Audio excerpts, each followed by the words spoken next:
Iranians who have left the country are also finding ways to have their say, and one initiative is really resonating with people around the world, and it's this, an online comic strip. The main character is Zara, a mother whose son disappeared during the 2009 presidential election protests known as the Green Revolution. Zara has been running a fictitious presidential campaign built around a platform of human rights and greater democracy. She's also been getting a little bit of support with people posting pictures of themselves with her image on the Vote for Zara website.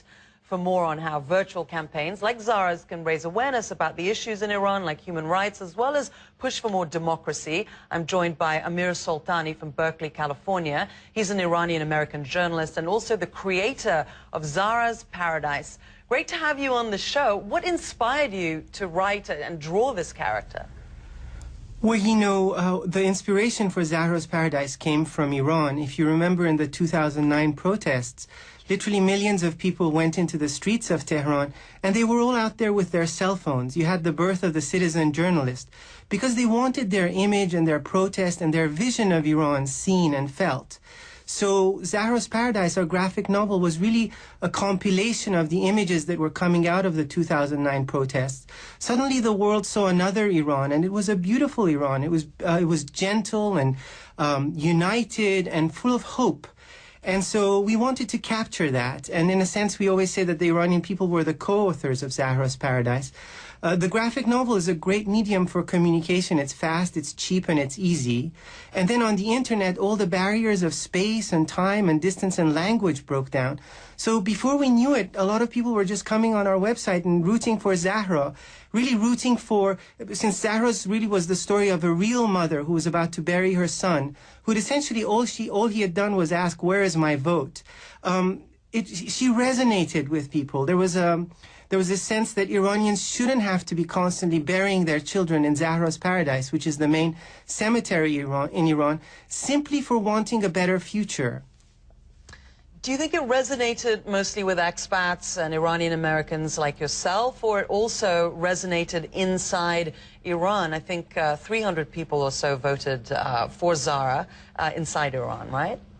Well, that's a great point. You know, Zahra is really the only woman candidate in the race at the moment. All the female candidates were banned. The problem we have inside Iran is that essentially the Council of Guardians, which are 12 clerics, unelected, clerics and jurists, they decide who can run and who can't run for president. So you have the system rigged at its very beginning, and it's rigged against women, which is 50% of the population.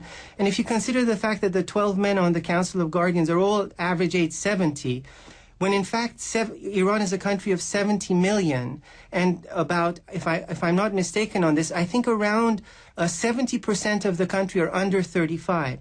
So there's no candidate who's representing women, there's no candidate who's representing the youth. And so we wanted Zahra to stand in for that. And the other thing that Zahra is doing is that she's standing against the death penalty. As you know, Iran is the leading executioner per capita in the world. The Islamic Republic is. The crane has really become this monstrous symbol of hangings. And we're just tired of that. You know, after 30 years of this, the Iranian people are tired of it.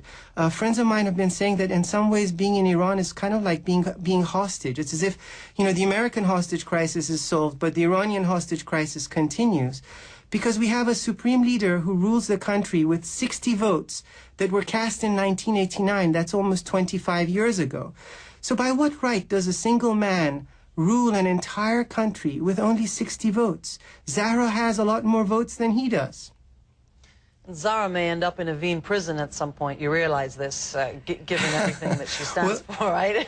Listen, you know, what worries you most about Iran today? I think there are a couple of things that are of great concern.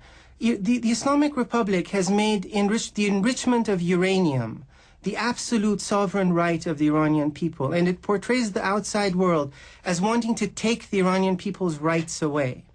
Whereas in reality, what you have is that the Iranian people, you know, they say you have the sovereign right to nuclear enriched uranium, but you don't have the sovereign right to free and fair elections. You don't have the sovereign right to choose your own leaders. If you're a woman, you don't even have the sovereign right to let the air go through your hair. I mean, it's really ridiculous. It's kind of creating a dungeon inside Iran, and that's the dungeon that the Iranian people want to break out of. And really, these elections, the problem with them is that all the candidates are essentially people who are a part of the system. And those of us who are outside can't ask some basic questions like, we don't want war with the outside world. We don't want this level of economic hardship. We don't want this level of cultural domination. The Islamic Republic's motto is neither East nor West. And our motto is Iran is both East and West. Thank you so much, Amir Sultani from Berkeley in California, the creator of Zara's Paradise. We'll see what happens to Zara next, okay? Thank you.